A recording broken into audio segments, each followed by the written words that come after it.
me informan de que iba a haber un programa acerca de una persona de aquí de Guatemala que había trabajado en proyectos oscuros en los Estados Unidos. Lo entrevistan en la radio y entonces él empieza a contar su historia. Lo curioso del caso es que ese mismo día que se transmite esa experiencia por parte de esta persona, el edificio donde está la radio tiene también un puente sobre una vía principal aquí en la ciudad de Guatemala, y muchos usuarios y muchos de las personas que estaban en la audiencia, que estaban escuchando el programa en el tráfico, logran ver cómo en ese puente hay un ser de una gabardina larga, negra, con sombrero, y que está parado muy cerca de uno de los pilares de la pasarela o del puente. No es normal que tú veas a alguien con gabardina a eso de las 5 o 6 de la tarde con sombrero, es muy raro, y la posición en la que está parado el ser y la posición donde está, porque toda la gente está caminando sobre el puente, pero el ser se mantiene estático. Esta persona que trabajó en los proyectos oscuros de Estados Unidos baja al sótano a recoger su vehículo. Aparentemente se aparece otro ser de las mismas características, observándolo desde un pilar aproximadamente a unos 40 metros. Específicamente en Zapojo fue donde ese mismo día aparentemente vieron a un ser con alas de murciélago, de apariencia gelatinosa, pero con forma de caballo. ¿Cómo fue que encontraron a Manuel José Francisco? Porque lo encuentran tirado en la calle principal del pueblo, lo encuentran con 2 orificios acá en el cuello, pero la circunstancia como es encontrado, porque le arrancan prácticamente toda la dermis, toda la piel de la cara. En este caso en específico, el ser pues obviamente es elevado al cielo por estos 3 orbes, entonces me da que pensar, porque realmente no lo podría catalogar como una entidad física, ¿verdad? Es más que todo una entidad divina. Los argumentos que podamos sacar de esto correrían de que nuevamente estamos hablando de seres interdimensionales que de alguna forma pues se materializan en nuestro plano de una forma que ni siquiera nosotros podemos entender. Hola a todos y bienvenidos a Gran Misterio Podcast. Hoy vamos a tener una charla muy interesante sobre diferentes misterios, pero quiero que entendáis que cuando a veces tratamos un mismo tema, por ejemplo el tema extraterrestre, cada investigador pone sus puntos de vista y en los detalles está la riqueza de la investigación, ya que muchos pueden descubrir cosas muy raras que otros no. De hecho, vamos a hablar de cosas demasiado extrañas que a lo mejor no habéis escuchado nunca, como por ejemplo los casos que nos va a traer Paulo de León desde Guatemala. ¿Qué tal estás, amigo? Iván, es un gusto estar acá contigo y obviamente con toda tu audiencia, así que bastante bien. Y pues aprovechando esta oportunidad que me das para llegar a tu audiencia y pues contarles los casos de Guatemala. Muy bien, de hecho es muy interesante porque ya algo me mencionaste en Durango, ya que nos conocimos en el Congreso de allí de México, y quedó esta conversación pendiente, ya que sé que llevas prácticamente toda la vida investigando. Además de ser un gran arquitecto que está haciendo pues unas grandes labores de ayuda allí en Guatemala por una serie de terremotos que me has estado contando, y eso es una labor encomiable que desde aquí pues te doy las gracias por ese impulso de ayuda para todas las personas. Así que antes de empezar, coméntanos un poco cuáles son las redes de contacto que tienes para que la gente después de esta charla, si le interesa lo que dices, pueda visitarte. Y bueno, también, esas, aparte de las redes sociales, donde pueden consultar tu trabajo. Claro, pueden encontrarme en Facebook y en YouTube como paulodeleon.ufólogo, y también estoy en TikTok y en Instagram como @paulo.ufo.gt. También un correo electrónico, paulo.ufo.gt@gmail.com, por si desean enviarme evidencias, videos, fotografías o relatos que pues poco a poco hemos ido compilando y complementando la historia ufológica, no solo mundial, sino que de Guatemala. Así que si les interesa, pues estamos en estos canales y pues con mucho gusto, será un gusto saludarlas por esos medios. Yo conozco que en diferentes países es más fácil o más difícil hablar de ciertos temas. Y por lo que me estabas comentando antes, en Guatemala es difícil hablar de ufología.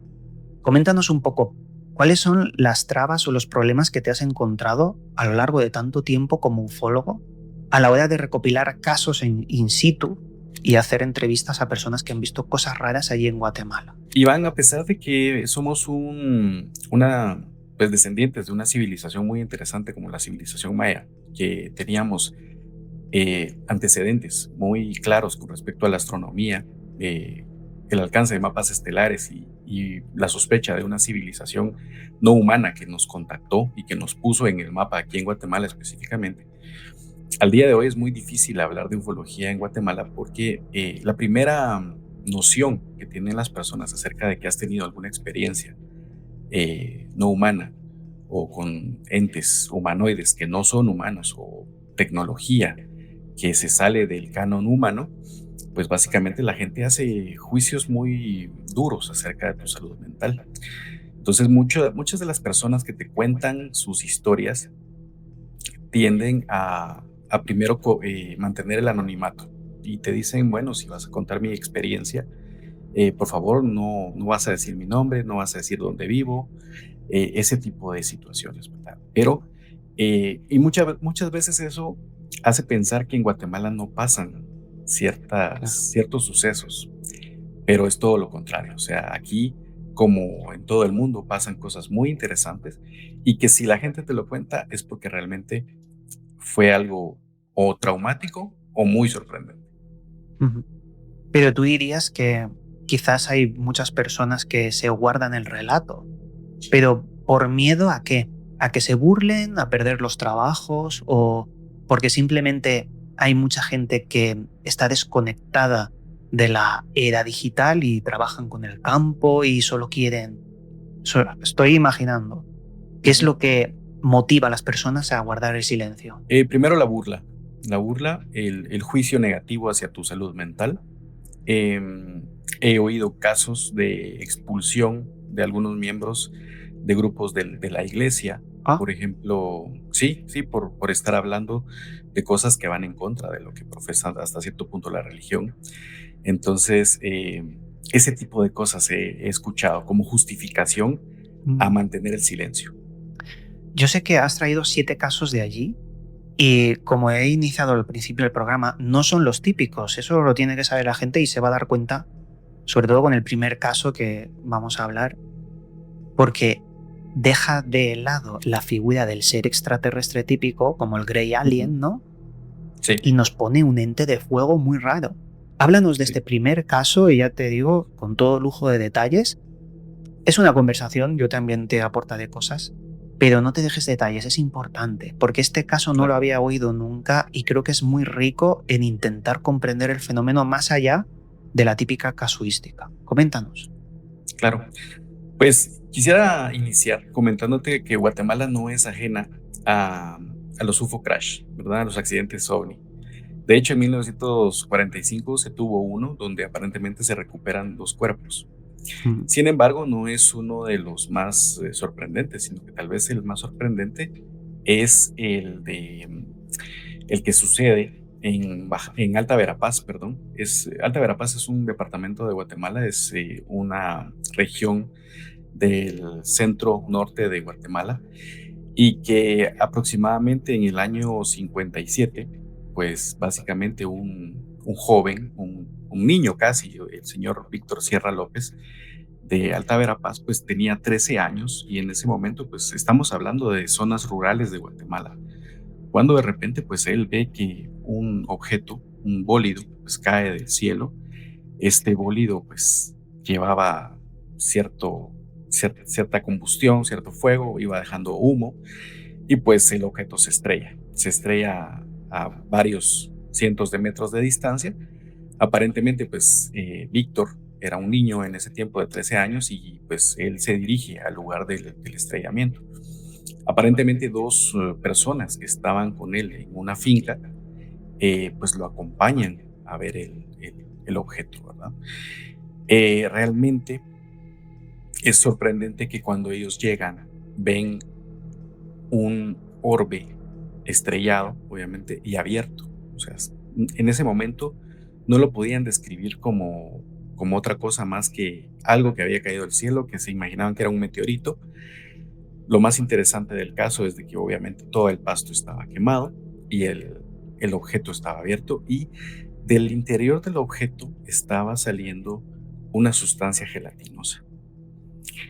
En el momento que ellos se acercan a ver el interior del objeto, pues básicamente empiezan a ver cómo esta sustancia gelatinosa aparentemente tiene vida propia y está saliendo del objeto.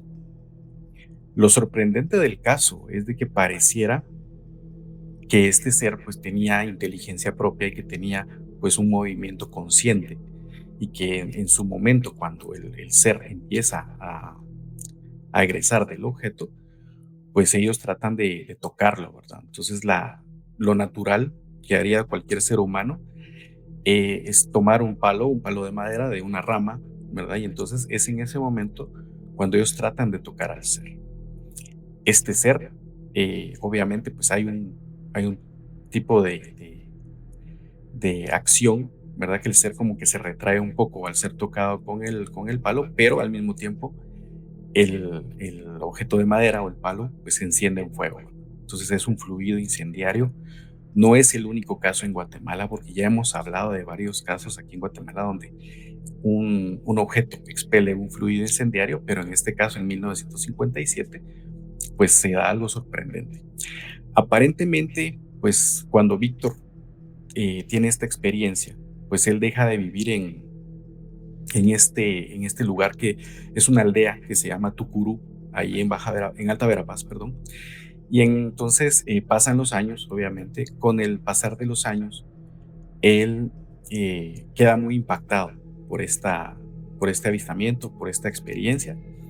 Y es entonces cuando él decide regresar, pues obviamente pasan los años, él abandona ese lugar y pasan los años y bueno, regresa, aproximadamente es en el año 71, cuando ya de adulto, pues él regresa a la zona donde él pues obviamente regresa y derrama varias lágrimas por estar nuevamente en ese lugar y recordar lo que él vio.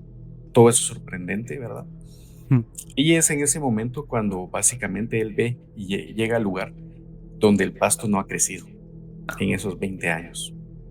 Hay muchos detalles ricos que me gustaría comentar contigo en este caso. Ujú. Primero, ¿fue registrado por la prensa? Es decir, ¿los periódicos registraron todo este suceso? Sí, sí, los periódicos lo registraron. Es más, aparece en la poca literatura ufológica de Guatemala. Y lo curioso también es de que el relato del testigo está presente también en los diarios de la época. Entonces, un diario muy reconocido de Guatemala, que es el diario El Imparcial, aquí es donde se queda sentado básicamente el relato, además de otro periódico que se llama El Gráfico, y en una revista que se llama la revista Enigma, también de parte del doctor Eduardo Mendoza, que básicamente es una eminencia aquí en Guatemala con respecto a todo lo paranormal. Otra cuestión, ¿el caso te llegó a ti a raíz de esta literatura, de esto de la prensa y demás? ¿O conociste a alguien que quizás estuvo cerca de estas personas? No, no, el caso llegó a mí por el estudio, básicamente, porque, como te digo, es muy difícil hablar de esto hablar de ufología en Guatemala es bastante difícil. O sea, se te cierran las puertas, mucha gente no quiere hablar de esto y pides de repente que te abran un café para hacer un conversatorio y se te cierran las puertas. O sea, básicamente la gente no quisiera saber de esto. Es un conocimiento que lo sobrepasa, ¿verdad? Claro, analizando un poco el contexto, un objeto volador no identificado cae, se rompe, sale de ahí un líquido que tiene conciencia o al menos que reacciona con el entorno. Claro. ¿Quiere decir que el líquido es lo que mueve la nave? ¿O es algún tipo de sistema que expulsa la nave? Porque también me hace pensar en la teoría de los Evanis, ¿no? De que quizás esos objetos voladores no identificados son formas de vida, o en parte tienen forma de vida, como si fuese una mezcla entre ser sintético y ser o algo robótico. No lo sé, estoy especulando. Pero que se prenda fuego, quizás es por la madera, por el carbono de la madera, o no tiene nada que ver con la madera y simplemente es algo que inflama todo lo que toca. No lo sé. ¿Qué has sacado tú en conclusión al respecto de este extraño suceso? Me lleva a pensar que otro dato interesante es que la sustancia tenía un color verde. Ah, vale.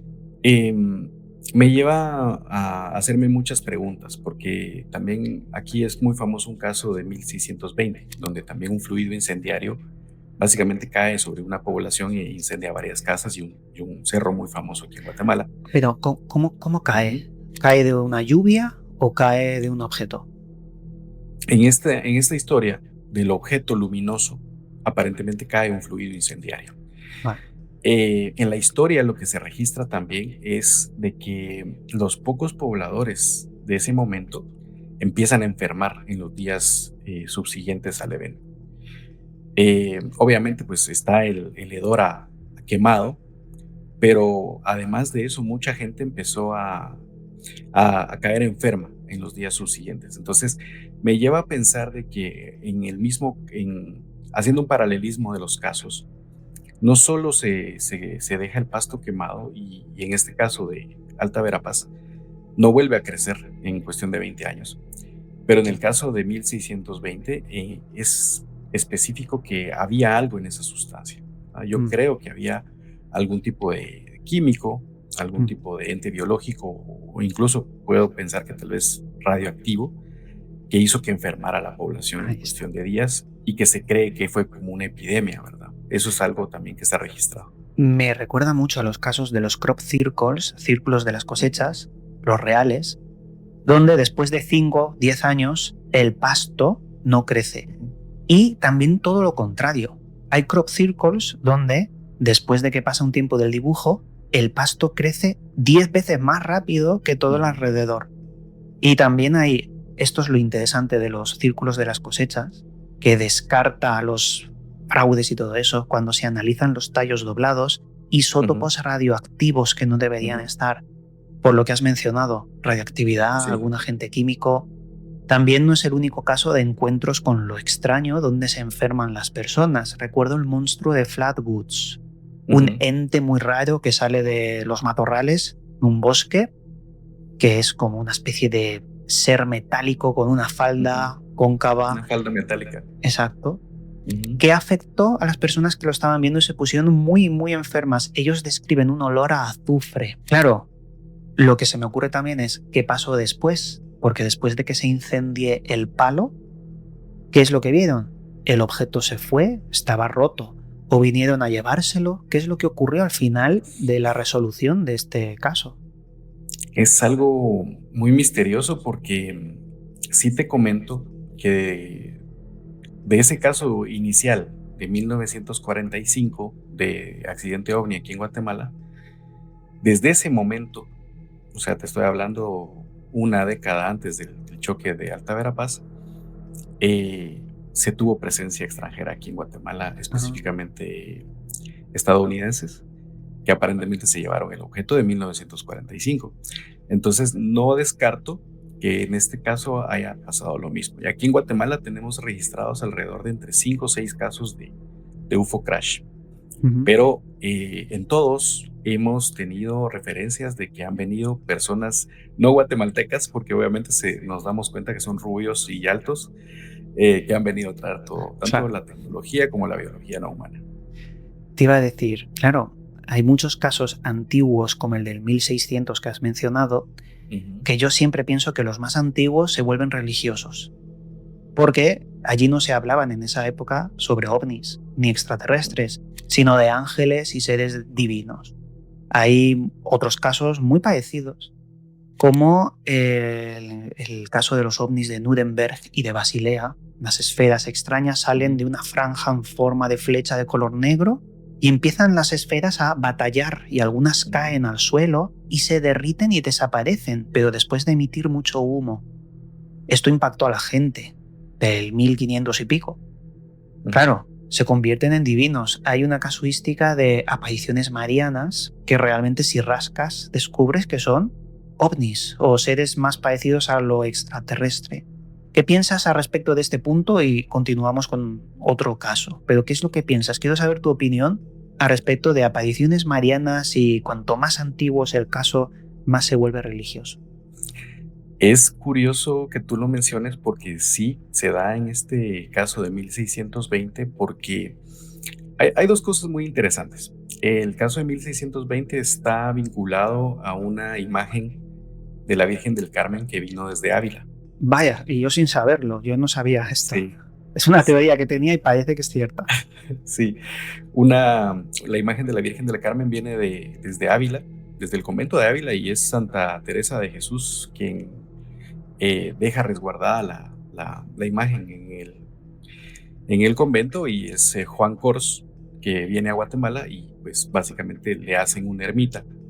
Y entonces ese es el primer dato interesante. Y el segundo dato interesante es de que esta aparición de ovnis que derraman el fluido incendiario no solo sucede una vez, sino que sucede en 1620, 1649, 1680, 1681, Buah, 1688 y pero, 1691. pero ¿cómo puede ser? Vamos a ver, esto es importante, hay un patrón clarísimo, esto lo Ujú. desconocía.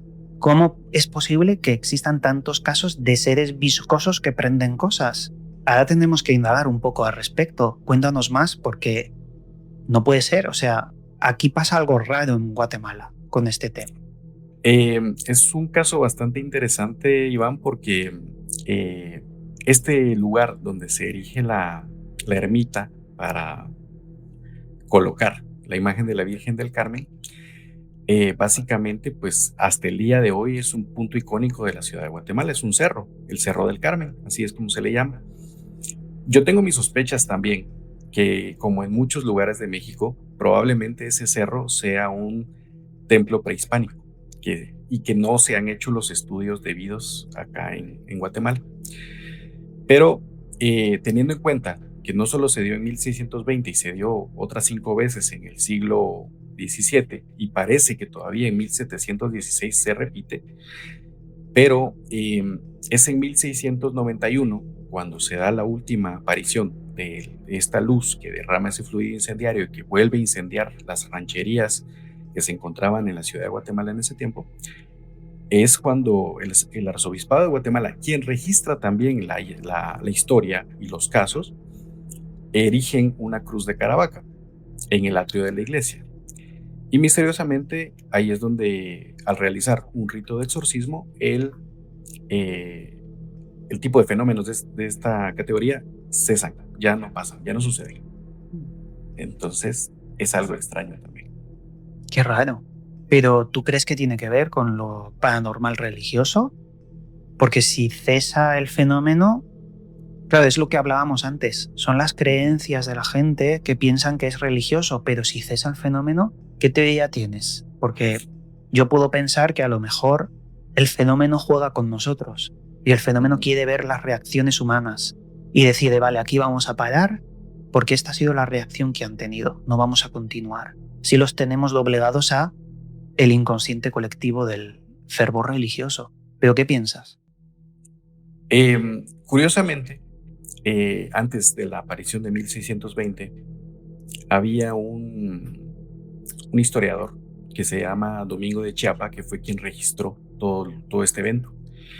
Y él dice que había un residente del área que se llamaba José María Axín, que él tenía a su hijo pues con ciertas dolencias, una enfermedad bastante difícil de sobrellevar. Y entonces pues él le pide a la Virgen del Carmen que le alivie de sus enfermedades. Lastimosamente el hijo de José María fallece. Eso es antes del 16 de julio de 1620, donde se dan los eventos, y aparentemente José María, en estado de ebriedad, profiere insultos hacia la Virgen del Carmen.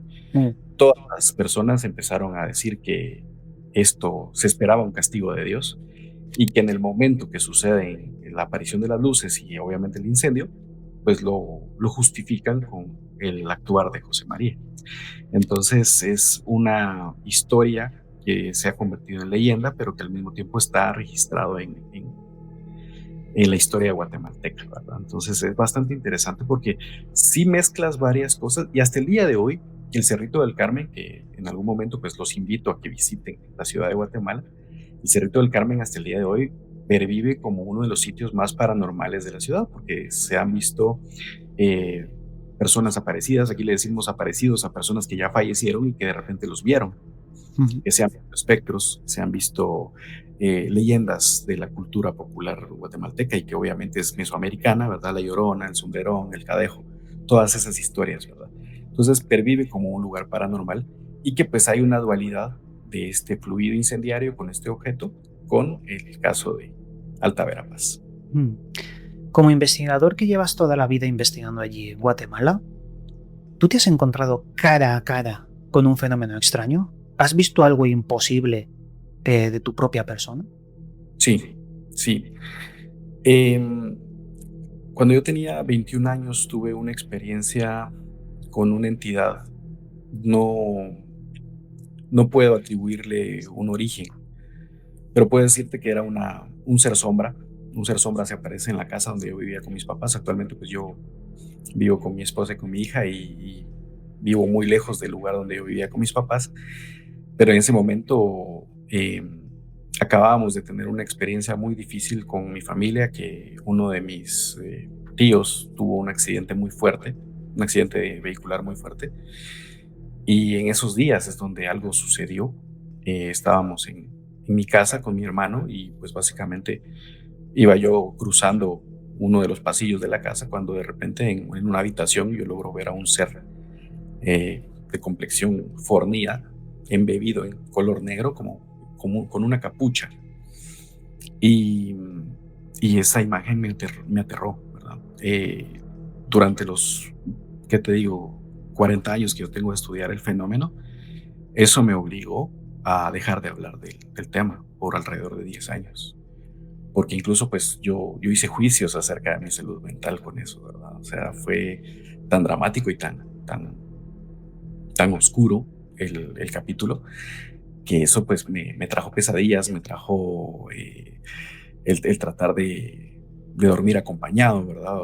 Durante varias noches después del suceso. Entonces, hasta el día de hoy pues no le doy un carácter extraterrestre, pero sí le puedo dar un carácter dimensional. Ujú. Es más común de lo que la gente piensa. Son como, no diría visitas de dormitorio, no, pero como que con el rabillo del ojo a veces vemos pasar cosas y cuando te centras ya ha desaparecido. Exacto. Hay también una casuística muy grande de personas que ven al Hatman, el hombre del sombrero, que no entiendo por qué, pero de diferentes partes del mundo, personas de diferentes edades hablan de lo mismo. Y siempre, a veces en ese estado de duermevela, entre el dormir y el despierto, como que hay una fina línea entre esos dos mundos y se hacen presentes cosas. Mi teoría personal es que nuestra mente emite una sustancia sutil que se queda en el espacio-tiempo y a veces ese espacio es un lugar, una casa que ha tenido un sufrimiento, que es la energía de la mente, y se quedan ahí ecos de ese sufrimiento. Una teoría personal, voy desarrollándola poco a poco, pero creo que hay algo que nos acecha en otras dimensiones, como bien has dicho. Pero bueno, es una historia muy interesante que seguro que luego podemos profundizar, pero quiero volver al suceso de los seres gelatinosos, porque has mencionado que hay más de 5 casos. En todos estos casos, ¿hay detalles diferentes? ¿Podrías o recuerdas algún detalle que pueda sumar más para hallar la naturaleza de este fenómeno? Es extraño porque pareciera que cada uno de los accidentes ovni que se ha suscitado aquí en Guatemala tiene un origen diferente. Porque en este caso de 1945, algo que dice la experiencia de Alta Verapaz es de que el objeto era esférico. Sin embargo, la nave de 1945 más parecía una cápsula de aproximadamente 60 centímetros de ancho por 1,20 m, 1,40 m de alto. Era bastante pequeña, muy pequeña. Bastante pequeña, pareciera una cápsula de escape. Y en esta cápsula venían dos seres de aproximadamente 60 centímetros de estatura, rubios, blancos, y pues todos cuando los vieron, básicamente decían los angelitos que se quemaron, porque básicamente eso fue lo que sucedió. Entonces hablaban acerca de estos seres como seres de una diminuta estatura y que obviamente pues en muchos aspectos los catalogaron como muñequitos, como niños, ¿verdad? Por la estatura tan reducida. Entonces, como te digo, pareciera que es diferente en varios aspectos. Hay otro caso, ese es un caso muy, muy singular, del 2 de enero de 2014. El 2 de enero de 2014 sucede que en este UFO crash, en este accidente ovni, hay una localidad al norte de la ciudad de Guatemala que se llama San Pedro Ayampuc. Acabamos de pasar el año nuevo y entonces se ve una luz que va descendiendo y viene descendiendo y muchos testigos afirman que la habían visto desde que venía desde el infinito y esta luz obviamente se va haciendo más grande, más grande, más grande y este color blanco profundo básicamente se estrella el orbe contra la Tierra. Inmediatamente los testigos, pues aquí en Guatemala los bomberos hacen todo. Ujú. Entonces llaman a los bomberos inmediatamente porque adicionalmente pues el pasto se enciende con el choque, con el impacto. Lo curioso del caso es que muchos testigos refieren que en el momento que el objeto se estrella contra el suelo, tres luces del mismo color blanco de una dimensión más reducida salen del lugar del impacto y empiezan a revolotear alrededor del cráter. Lo curioso es de que aparece un humanoide, un ser humanoide luminoso, y este ser se eleva de la tierra, del cráter, las tres luces lo envuelven y el ser asciende al cielo, al infinito. Mm. Cuando los bomberos llegan, lo único que encuentran es el pasto quemado y el cráter. Y obviamente les queda la tarea de extinguir el fuego, que aproximadamente se queman 3 kilómetros cuadrados de pastizal. Se quema bastante. Pero claro, en esta ocasión el ser ya no necesita un aparato para volar, sino tres luces que hacen de aparato para ascenderlo, que también es una figura religiosa, si lo ves con ese prisma. Pero claro, quiero tu conclusión personal, tu opinión. ¿Qué sacas en claro de este caso? Porque, ¿qué es lo que piensas? ¿Qué es lo que ha ocurrido? Interpretando los acontecimientos. Mira, es algo muy difícil de explicar por la naturaleza del evento. Porque en todos los choques anteriores lo que habíamos tenido pues era un ser físico, ¿verdad? O sea, había seres fallecidos y un ser gelatinoso. Sin embargo, en este caso estamos viendo un ser, por así decirlo, etéreo, ¿verdad? Luminoso, de carácter luminoso. No es el único ser luminoso que se ha visto aquí en Guatemala, porque hay otro caso de 1974 donde un ser luminoso se le aparece a dos niños. Pero en este caso en específico, el ser, pues obviamente es elevado al cielo por estos tres orbes. Entonces me da que pensar, porque realmente no lo podría catalogar como una entidad física, ¿verdad? Es más que todo una entidad, pues sí, como tú lo dices, hasta cierto punto como divina, si se quiere ver de esa manera.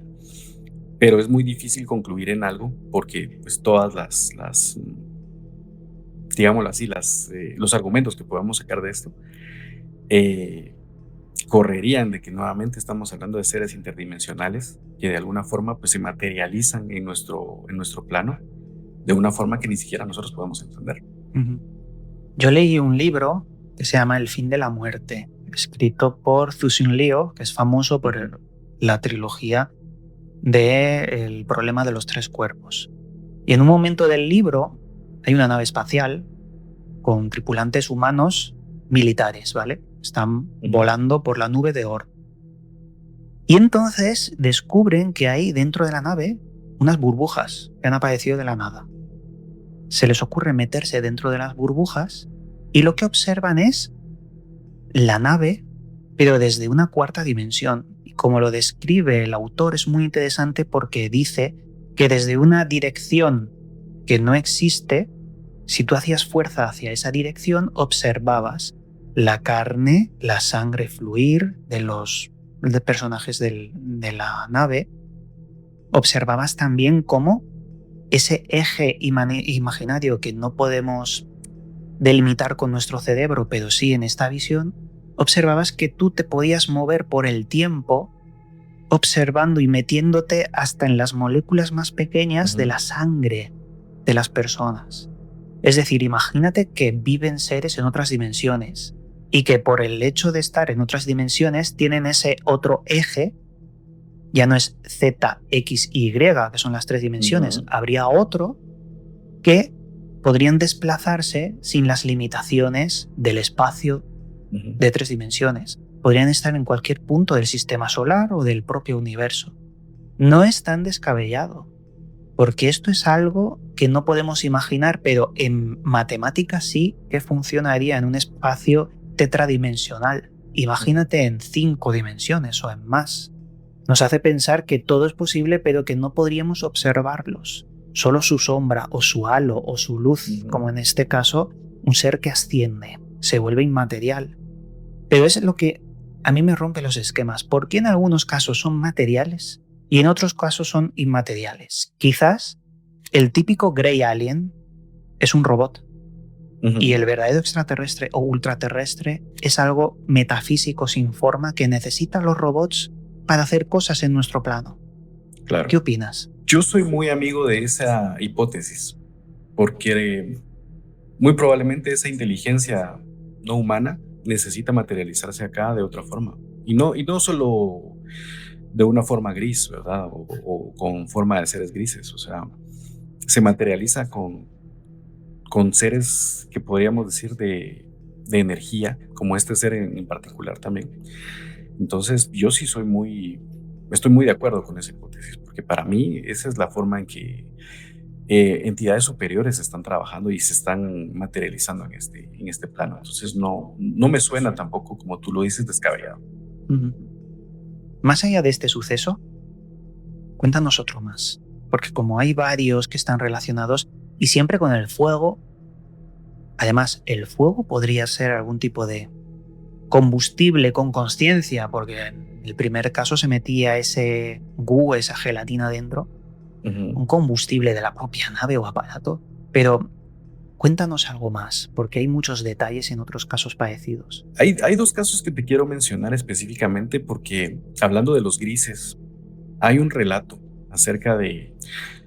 Yo me imagino que esto sucede en muchos lugares, pero eh, acá en Guatemala todo pasa en la madrugada.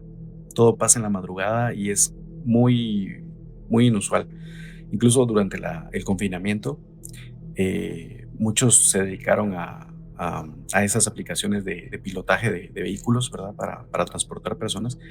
Y pues yo me enteré de casos donde pues seres no humanos, ¿verdad? O sea, mucha gente los catalogó como monstruos, se aparecían.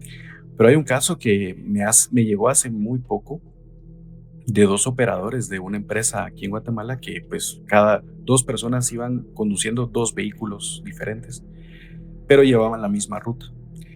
Eh, por salir temprano de la ciudad de Guatemala, pues trataron de tomar una de las vías principales de acá de Guatemala, de la ciudad específicamente, y hay una parte que le decimos el campo Sejusa, ¿verdad? Que es parte de los padres salesianos aquí en Guatemala. Ujú. Y entonces iban estas dos personas, ¿verdad? Me imagino que se dedicaban a algún tipo de empresa de telecomunicaciones. Y entonces de repente es cuando uno de los pilotos, el que va adelante, pues ve como en un puente elevado, una figura gris de aproximadamente 2 metros de estatura se detiene y ve al vehículo. El operador, pues, trata de justificar, porque yo creo que todos justificamos cuando vemos algo extraño como la entidad sombra que te comenté. Todos justificamos de que no, de repente pues me equivoqué, vi algo que no era, tal vez yo le di forma humana y no lo tenía. Bueno, pues sucede que esta persona ve a un ser gris que lo ve fijamente y pues él continúa su camino. Obviamente el compañero venía detrás en otra unidad y entonces es el momento cuando le suena su teléfono y le dice, ¿vio lo que estaba en el puente? Y le dice, sí, sí lo vi. Vio al ser que estaba caminando encima del puente, o sea, un ser, y el tipo le da la descripción total de un ser gris de 2 metros de estatura que va caminando, ser humanoide delgado, ¿verdad? Que va cruzando específicamente el puente a esas alturas de la noche. Entonces, tenemos un relato de un ser gris, obviamente, a las 3 de la mañana aquí en Guatemala, en zona urbana, en una zona totalmente urbana, porque no estamos tan lejos del centro de la ciudad, y pues obviamente que se le queda viendo a estos dos trabajadores de esta empresa. Entonces, no es el único caso también donde vemos, digamos, seres que no coinciden, porque te quiero contar otro caso también, Claro. que Tú ahorita me lo mencionaste, el tema del hombre del sombrero. Eh, Aquí va otro tema muy interesante porque yo tengo mucha relación con personas de la radio y un día de estos, bueno, 2019 más o menos, me informan de que iba a haber un programa acerca de una persona de aquí de Guatemala que había trabajado en proyectos oscuros en los Estados Unidos, específicamente para la Fuerza Aérea. Y entonces esta persona que ya se había retirado de hacer ese tipo de trabajos, lo entrevistan en la radio y entonces él empieza a contar su historia. Aparentemente, pues él empieza a hablar de temas de armas, temas de pruebas y que dentro de estas instalaciones él pudo ver seres no humanos. Eso obviamente, pues mucha gente lo creyó, mucha gente no, pues se toma acá como algo de entretenimiento hasta cierto punto. Lo curioso del caso es que ese mismo día que se transmite esa experiencia por parte de esta persona, el edificio donde está la radio tiene también un puente sobre una vía principal aquí en la ciudad de Guatemala. Y muchos usuarios y muchos de las personas que estaban en la audiencia, que estaban escuchando el programa en el tráfico, logran ver cómo en ese puente que está en ese edificio o adyacente al edificio hay un ser de una gabardina larga, negra, con sombrero y que está parado muy cerca de uno de los pilares de la pasarela o del puente. Entonces, según lo que aducen también, es que esta aparición se le toman fotos. Por si las quieren ver, está en mi página de Facebook, ahí está el caso. Se le toman fotos. Se le toman fotos al tipo, o sea, a la entidad. O sea, no es normal que tú veas a alguien con una gabardina. Aquí en Guatemala hace mucho calor. Entonces, no es normal que tú veas a alguien con gabardina a eso de las 5 o 6 de la tarde, con sombrero y que la tez o la cara no tenga una figura definida. Es muy raro, y la posición en la que está parado el ser y la posición donde está, porque toda la gente está caminando sobre el puente, pero el ser se mantiene estático y se le hacen varias fotos, 5 o 6 fotos aproximadamente, y está este ser parado mientras está dando la entrevista. Aparentemente, cuando esta persona que trabajó en los proyectos oscuros de Estados Unidos baja al sótano a recoger su vehículo, aparentemente se aparece otro ser de las mismas características, o una persona o una entidad de las mismas características, observándolo desde un pilar aproximadamente a unos 40 metros. ¿Y eso cómo se sabe? O sea, lo último, ¿lo cuenta este hombre? Él lo vuelve a contar y se lo cuenta al locutor de la radio donde estaba dando su experiencia. Me recuerda terriblemente a los casos del Mothman, de John Keel, de la aparición de seres extraños en puentes como el de Point Pleasant y el desastre que ocurrió, por lo que al final nos habla de presagios. ¿Ha ocurrido algún temblor o un desastre en alguna de estas zonas donde han aparecido estos seres? Y te lo pregunto porque, claro, eres arquitecto y estás ayudando a muchas reconstrucciones después de terremotos que han asolado en Guatemala. ¿Tú sabes algo de esta temática en cuanto a presagios de seres que aparecen y luego una catástrofe que ocurre? ¿O no tiene nada que ver?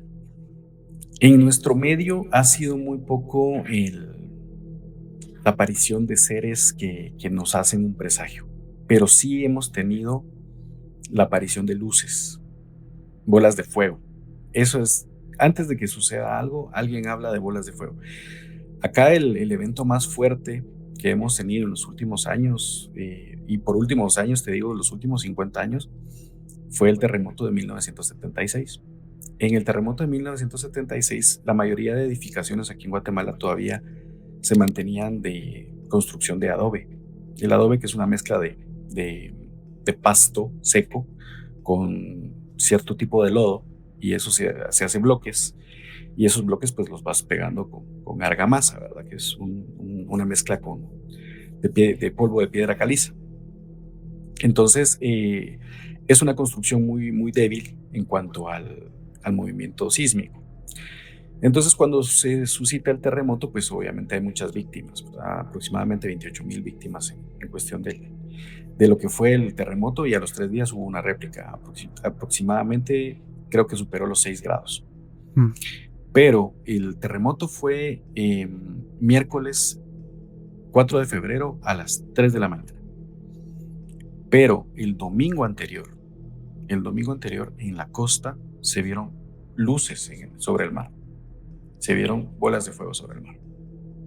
Hay una casuística que a lo mejor no tiene nada que ver de la aparición de luces en el cielo justo cuando hay terremotos. Y dicen que los terremotos provocan las luces, pero claro, hablas de una semana antes y en el Ujú, mar y ujú. sin ningún temblor en el mar. O sea, luces que aparecen y presagian algo extraño. No sé, no sé. ¿Qué piensas al respecto? Porque claro, hay quien dice, no, eso tiene explicación, pero en este caso no la Ujú. tiene. Sí, me llama la atención porque pues yo hasta hace algunos días, pues yo pensaba que en la costa de Guatemala hay una zona de subducción donde prácticamente una placa tectónica se está metiendo bajo de otra. Entonces, pareciera que es una reacción electromagnética por el movimiento de la Tierra lo que generaría estas luces. Sin embargo, en ese momento el terremoto fue causado por una falla que estaba dentro del territorio de Guatemala. Mm. Entonces no era producido, y eso me lo acaban de corregir, no era por la zona de subducción, ¿verdad? Donde estaba esta placa sumergiéndose por debajo de la otra. Entonces realmente no tiene relación un hecho con otro, ¿verdad? No tendría que tener relación un hecho con otro. Pero mucha gente también a lo largo de los años me han contado que también en el altiplano guatemalteco, toda esa parte montañosa que ya va conectando al área de la frontera de México, se vieron estas misteriosas luces, ¿verdad? Se vieron estas bolas de fuego, que todos aquí se refieren como bolas de fuego y que hasta el día de hoy se refieren a estas bolas de fuego como un castigo divino, ¿verdad? Un castigo de Dios. De todas formas, claro, por muchas luces que haga la fricción de dos placas tectónicas, nunca se harían esferas que van por ahí. No Ujú. tiene sentido, Sí, eso es otro no tiene fenómeno. sentido. Ujú. También te iba a preguntar, cuando has dicho luces malas o luces que la gente las percibe como algo negativo, ¿hay casos de luces que han atacado a personas? Yo conozco un buen amigo llamado Pablo Villarrubia, que él Ujú. tiene un libro muy interesante sobre las luces de la muerte y son Sí, casos de muchos de cerca de territorios colindantes al Amazonas donde ujú, luces, esferas han quemado a gente y se ha reportado, correcto. se han hecho fotografías, se ha sacado, o sea, la prensa recogió todas las Ujú. crónicas y hubo muertes. ¿Hay algún Sí. caso en Guatemala de esto?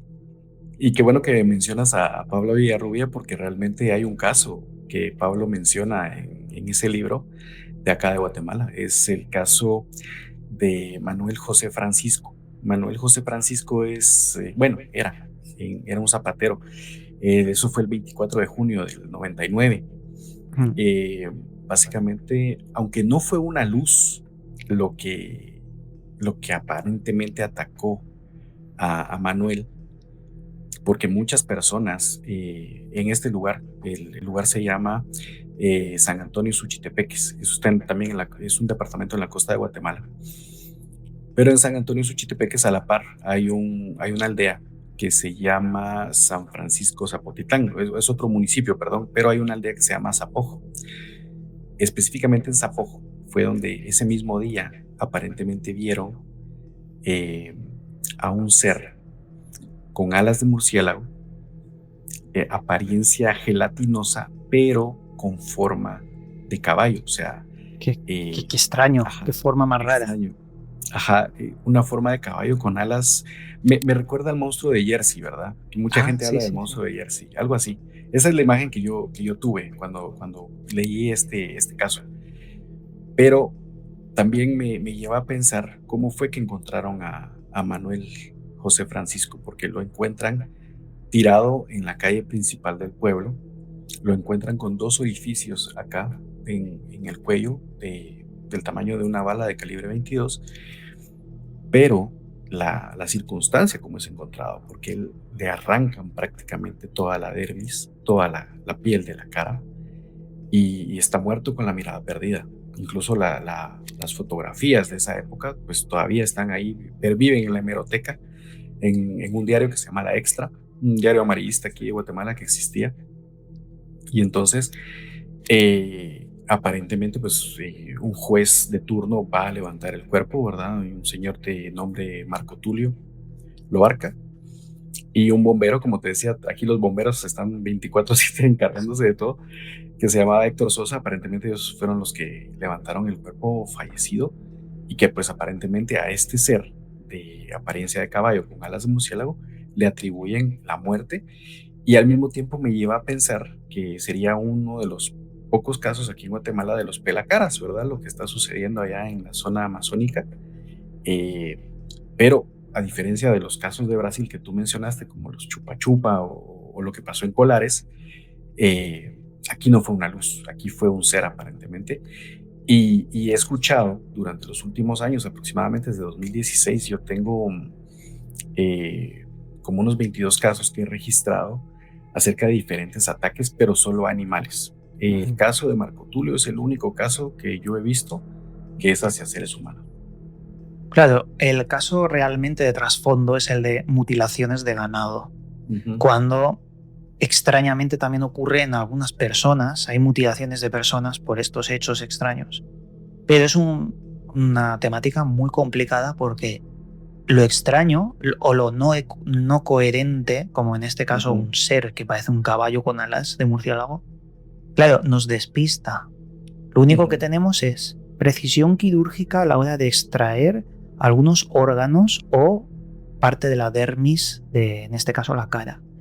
Claro. Y también hay casos de mutilación de ganado donde, fíjate, qué curioso, órganos aparecen destruidos por dentro, pero el alrededor de todos los órganos están intactos, como si una radiación hubiese penetrado en el animal.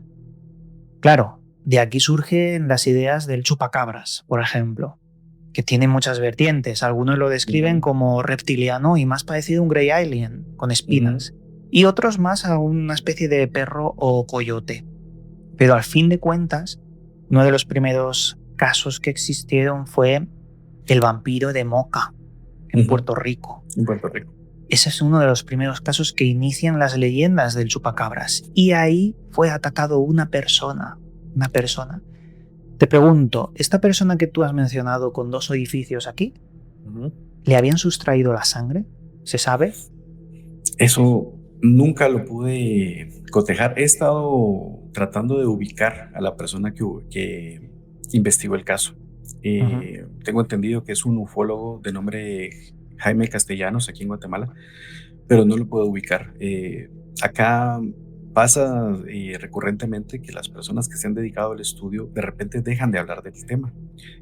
Por ejemplo, el doctor Arturo Abril, en algún momento él era uno de los ufólogos más renombrados de Guatemala en la década de los 80s y 90s, y de un momento a otro dejó de hablar del tema y ya no se dedicó. Incluso después de ser autor de 3 libros, él ya no quiso mencionar nada del asunto. Entonces he estado buscando a Jaime, sin embargo no he podido encontrarlo, y me gustaría saber más acerca de este caso porque sí, Pablo lo ilustra muy bien en su libro, pero no tuvimos mayor información. ¿Cuál es el caso más reciente que has estado investigando? ¿Tienes alguno que actualmente estés trabajando en ello y se conozca poco porque es relativamente moderno? Fíjate, Iván, que en este momento me encuentro haciendo una reedición, una revisita de los casos más relevantes de la ufología guatemalteca. Me estoy encargando de un libro y en el momento que esté listo, pues serás una de las primeras personas en saberlo, así que te informaré oportunamente. Pero para mí hay algo que yo quisiera destapar, porque realmente yo creo que aquí en Guatemala no se habla de eso. Hay un caso que me llegó pues hace muy poco realmente, hace muy poco, donde me hablan de una abducción que sucede en Villacanales. Villacanales es un municipio que está al sur de la ciudad de Guatemala. Hay una persona, no puedo revelar su nombre ni su sexo, pero hay una persona que que aparentemente pues trabaja en logística. Y pues por estar trabajando en logística de transportes, creo yo que tengo entendido que trabaja en transportes, pues es una persona que está siempre con su teléfono celular, básicamente pues vive con el celular a la par. Y pues esta persona, luego de una jornada de trabajo, aparentemente pues llega a su residencia, pues simple y sencillamente solo se quita la ropa y se va a dormir. Entonces es en ese momento donde esta persona tiene un sueño, tiene una pesadilla. La pesadilla consta en que hay una luz muy fuerte, una luz enceguecedora que entra a la habitación. De una forma muy inexplicable, esta luz empieza a jalar a esta persona por los pies. Y la persona percibe cómo es arrastrada en el piso y de una segunda planta, pues la bajan por las escaleras a la primera planta. Aparentemente, pues egresa por la puerta principal de su domicilio, y es en ese momento cuando el sueño o la pesadilla termina. Y pues bueno, ya es de mañana. Pues la persona dice, bueno, fue un mal sueño, una pesadilla, tal vez por tantas horas de trabajo. Y ahí es cuando ella se despierta. Y pues cuando va a bajar las escaleras para ir a tomar su desayuno, pues se da cuenta que básicamente en ese jaloneo de agarrarse de la cama o de agarrarse de la cabecera, pues básicamente agarra algo más, y esto lo encuentra en las escaleras, que es su celular. Y claro, esta mujer describe en algunos otros casos de su infancia encuentros con lo extraño mientras duerme, ¿o es un caso aislado? Es un caso aislado, pero es un caso recurrente, porque me han llegado personas, incluso hubo una época hace algunos años previo al confinamiento, donde, por ejemplo, dábamos charlas en el centro histórico de la ciudad de Guatemala, hablando siempre de estos temas, charlas gratuitas donde pues compartíamos un café o algo que pues afortunadamente fueron de los pocos espacios que nos han brindado. Y pues yo he visto personas que se acercan preocupadas a hablarnos de esto. O sea, no es el único caso, pero es de los pocos casos que las personas se atreven a contar. Y como te digo, no puedo revelar nombres o información porque realmente pues estas personas saben de que probablemente puede haber alguna reacción negativa hacia el saber quién está sufriendo de esto. Pero es un caso del cual me entero por una persona muy allegada a mí, que resulta ser la vecina de la casa de atrás. O sea, su casa colinda con la casa de atrás, y es esta persona que está llegada a mí la que me revela también que esta luz inunda también todo el vecindario, no solo la casa de la afectada directa, ¿verdad? Al final consigues pues testimonios que te dan más confianza con el relato, pero claro, hasta qué punto se pueden revelar datos, así que simplemente lo registrarás y cuando saques ese libro, pues obviamente lo compartiremos aquí con todo el mundo, porque considero que eres un gran ufólogo, es decir, un tono muy calmado, tienes todos los datos registrados. Eso es complicado porque hay tantos casos que a veces nos lían en cuanto a nombres y fechas, y creo que estás haciendo un gran trabajo, Paulo. Te agradezco, Iván, gracias por tu apreciación, y realmente pues quiero, como se lo digo a mucha gente, quiero poner a Guatemala en el mapa, porque quiero que sepan que aquí también pasan cosas muy interesantes.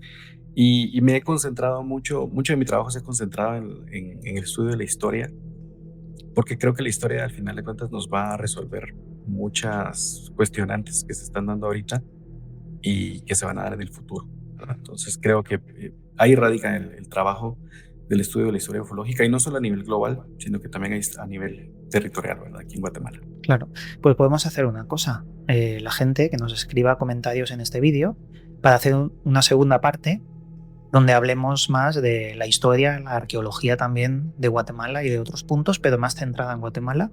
Porque a mí como arquitecto que eres, me interesa saber también aquellas historias sobre arqueología imposible en el pasado, ese conocimiento ancestral que tenían y que parece que se ha ido perdiendo, esas anomalías y misterios de la arqueología. Quiero saber tu opinión y si la gente lo quiere, estaría bien hacer una segunda parte. ¿Qué te parece? Pues aquí estoy pues totalmente disponible a tu convocatoria y pues será un gusto volver a saludarte y con mucho gusto pues podemos hacer una segunda entrega pues con esta información que me estás dando y con mucho gusto pues aquí estamos a tus órdenes y a las órdenes de toda la audiencia. Muy bien.